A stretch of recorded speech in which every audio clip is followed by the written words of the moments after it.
How do you really write a book? A lot of people have a difficult time determining what it is they want to do with their life, and many of the same people have a bunch of ideas, and they convert these ideas into art. Humans are like naturally hardworking. Like when you see ants, spiders, bees, sparrows in nature, they have certain tasks that they do. They're animals, and we people are also animals. And being that we're just like animals, we like to dedicate our energy towards something greater. So when searching for that goal, a lot of people have it in their mind that if they make some sort of art, their life will gain significance. And in that, they are absolutely correct. But many people don't know how to go about this. And a lot of individuals want to go about this in like a literary format. Like you want to write something down, and then you want that writing to gain significance. You've read so many books, and you thought to yourself, well, there's so many ways that I could do this better than the author did. Maybe you just read books as a kid, and you don't do it now as an adult because you have so many responsibilities. And so you find yourself going to a Starbucks and sitting down and clicking buttons on your laptop and thinking, oh, I'm going to write a book. Oh, this is going to be a book. This is going to be like a fiction fantasy tale, or it's going to be like a self-improvement guide. I'm going to get it finished. I'm going to get it published. I'm going to get a lot of money. It's not a straightforward process. So as someone that has written and published 2 books, I'm going to go over a little bit of what it takes to write a book. There is this general consensus that strategies like the Pomodoro technique, where you work for I believe like a certain amount of minutes and then you break for a smaller amount of minutes and you work again, that these strategies will help you get in the flow of making some sort of final product. But think about famous athletes.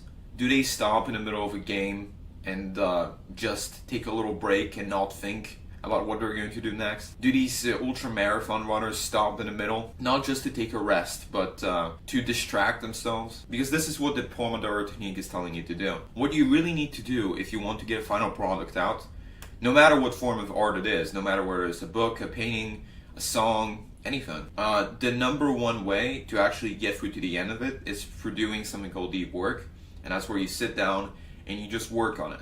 You're hungry? Doesn't matter. You're gonna eat when you're done with this. You wanna sleep? You're gonna sleep when you're done with it. And you can't stick to a routine where you work yourself hard to a certain degree unless you first have an idea of what the final goal is. You need to have a list of things that you need to do if you plan on working until that task is done. Because if you set out to go on a walk and you're just like, I want this to be a long walk and I'm only gonna come back home when I'm sure that it's a long walk, you're not going to know when to come back home. Same thing with writing a book. Unless you're sure how long you want the book to be, you may never finish it. So when I first set out to write my novel, I made the promise to myself that I would write a 90K before I turned 18. So a 90,000 word novel. And it didn't matter how much of it I broke into chapters. It didn't matter, what the flow of it was. The goal was first and foremost to get to 90,000 words, and then I would begin the editing process. And for the first half of the book, I just wrote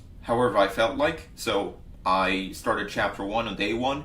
I wrote chapter 1. Then on the second day, I wrote a bit of chapter 2, finished chapter 2, began chapter 3, stuff like that. And then for the second half of the book, I laid out the chapters. I summarized, put little captions below each chapter in the Word document as to what I wanted to write in that specific chapter, what I wanted to cover, how the chapter was going to end, and how it was going to begin. More like an outline process. And after the outline was done, I would just turn those little few sentences into actual content, not just an instructional manual for me on how to write that content, and then I would expand that content into multiple paragraphs. So let's say the sentences were, in this chapter I'm going to talk about cats. So I replaced that line with, cats are a really cool animal or something like that. I'm making shit up, obviously. And then I would begin by writing more about cats before writing that they're a really cool animal, and then I would replace really cool with some more of advanced vocabulary. I would look up other words in the thesaurus. I would find greater ways to emphasize the different particular characteristics of what I'm covering.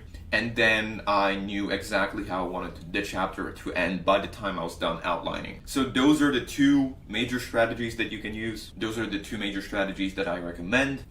You can find whichever one fits you best. If you're more of an improviser, it may be best to just imagine how many words you want the book to be, or how many chapters you want the book to be, and then just write them one by one on a daily process that may seem more natural to you.